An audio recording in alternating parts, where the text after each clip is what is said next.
T-SPLOST is kind of the bottom of the bigger picture problem. It's like putting a Band-Aid on a wound and not really taking care of that wound. And so we have got to step back. We have got to look at where we need to be, because this is a federal government thing too. Congress has instituted groups like ARC, the Atlanta Regional Commission, to look at planning and transportation and land use. So they're two biggest things that they're supposed to look at about how we're going to do this as a country moving forward. So to me, T-SPLOST is a little tiny issue in a big issue that we really need to get together, work with the state, work with the counties in the metro area, work with the other communities, and we have to plan this together. This is not something, as Johns Creek, that we can fix all by ourselves. It's just not. I would say that T-SPLOST is an incredibly big issue for this community. I was against T-SPLOST. I felt like that I had reason to worry that it would be a backdoor to approval of projects that I'm not comfortable with and that I think are not in our best interest long term. I believe that the widening of some of these roads are going to be the detriment of the quality of life and will bring even more traffic to Johns Creek. And in the future, we will be left with roads that are much bigger, and in the end we may regret that we didn't take other steps that we could have taken that would have alleviated traffic without the huge consequences of the widening. It is important that we look at the exact question, the problem that we are trying to solve with our traffic. We need to get the data. We need to have things modeled. We need to know what the consequences are. What are the consequences to Johns Creek? And it's not just going to be the areas around 141 or Jones Bridge. Those projects are going to have consequences that filter all the way down to Barnwell Road, all the way down to Holcomb Bridge.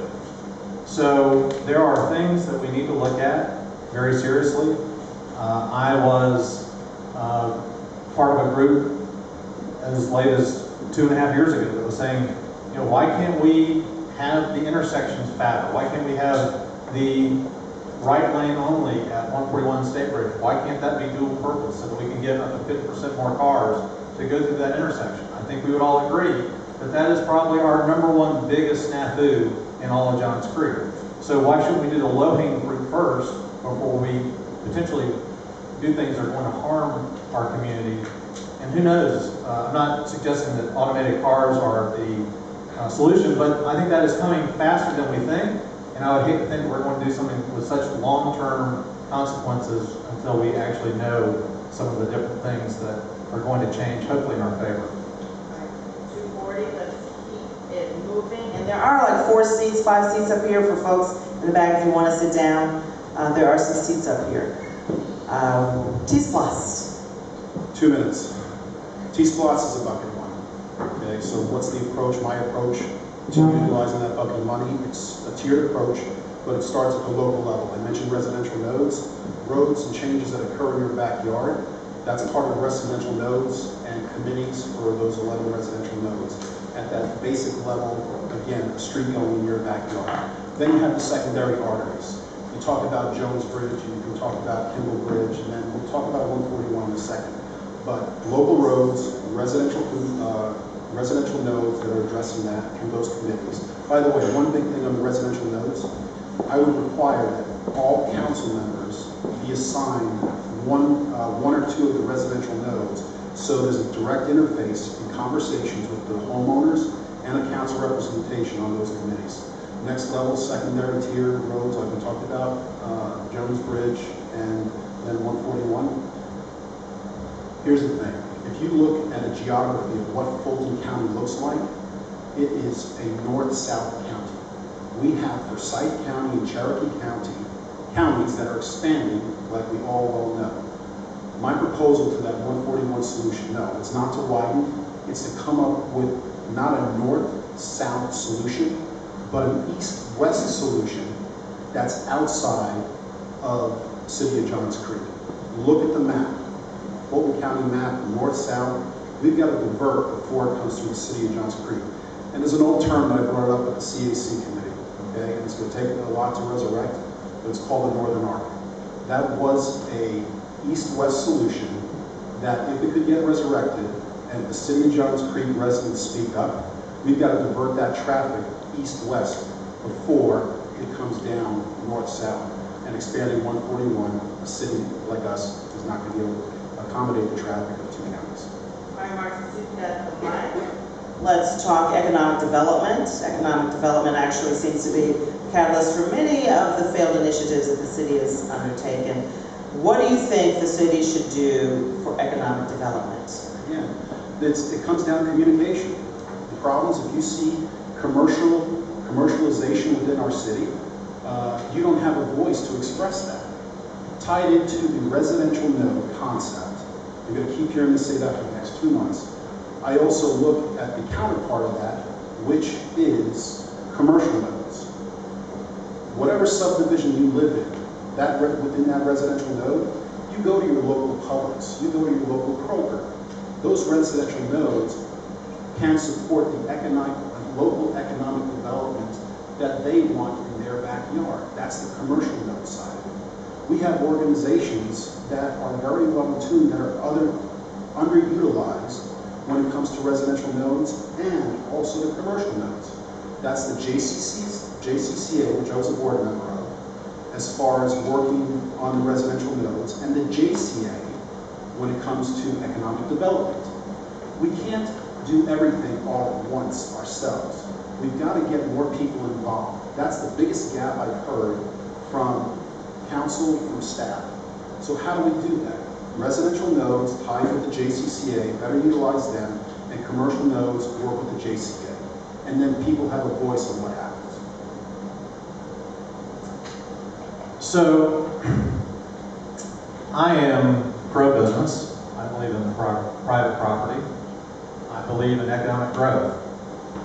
I do not believe in the city of Johns Creek having to necessarily artificially prime the pump to do ever greater economic development projects that I'm not sure are in our best interest. When they are, that's fine, but to me, the thing that is going to make us a prosperous community, it's the same thing that's made us a prosperous community before we were a city, right now, and will in the future. We have a premier veteran community.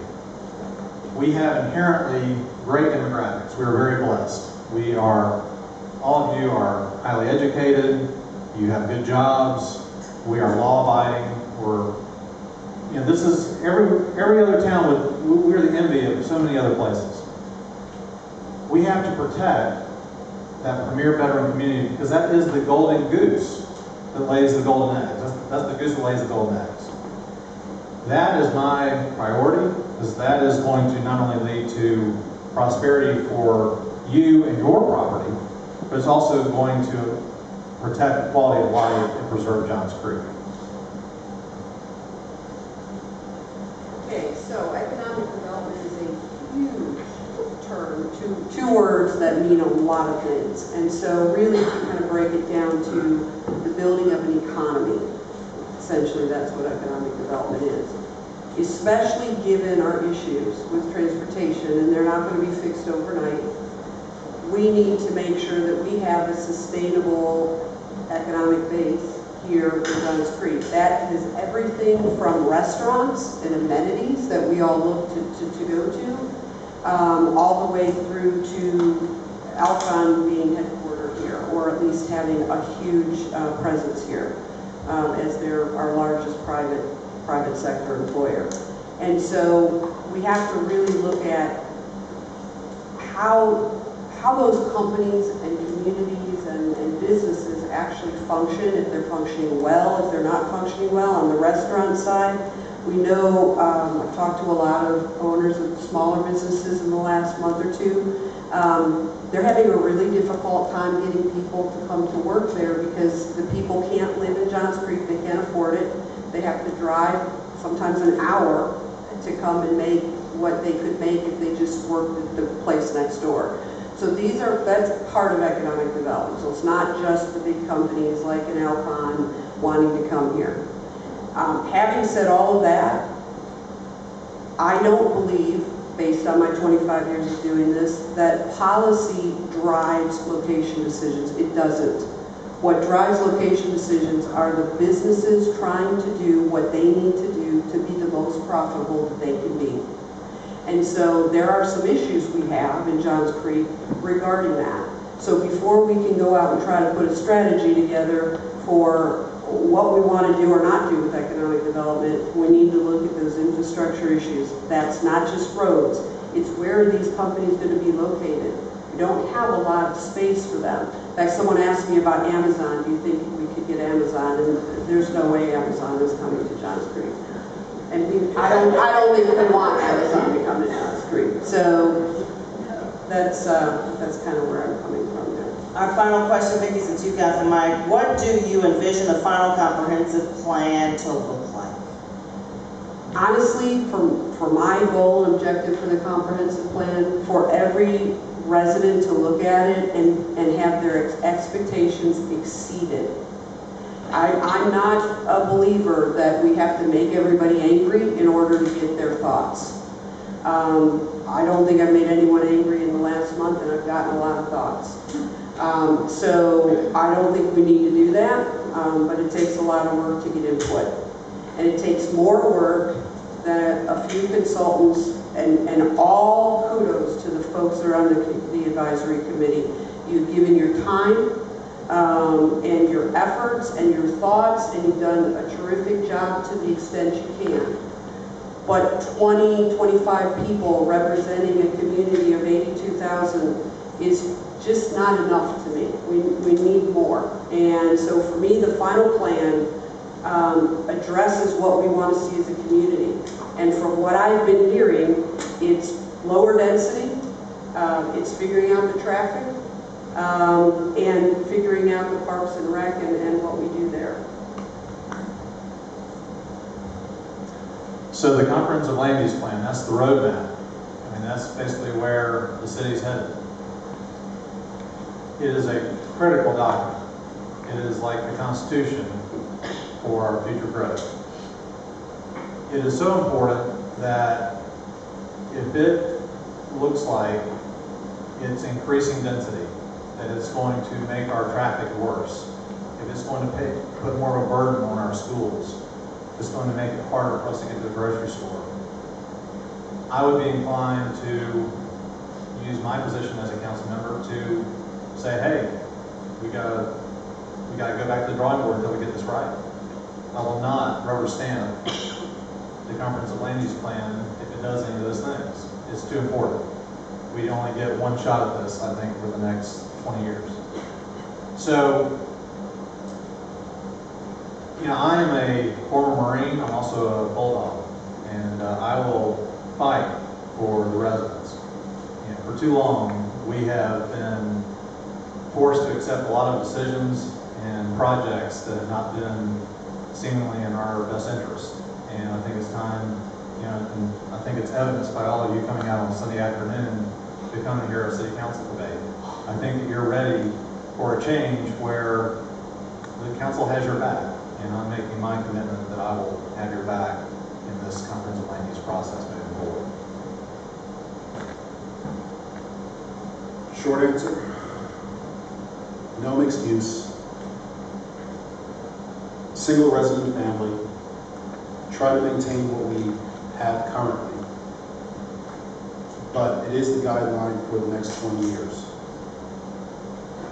That being said, what happens in October 2018 when we have, this is, by the way, comp plan, we're required by the state, it's a state regulation that every 10 years, not 20, every 10 years we review what is a 20-year plan. So our next shot is 10 years from now, but it is a state regulation, so October 18th, November, let me see, November, we've got to make a decision later. So obviously, we want to preserve that. What happens after the fact? So the vision, I see Johns Creek, my support is keeping it the way it is as much as we can.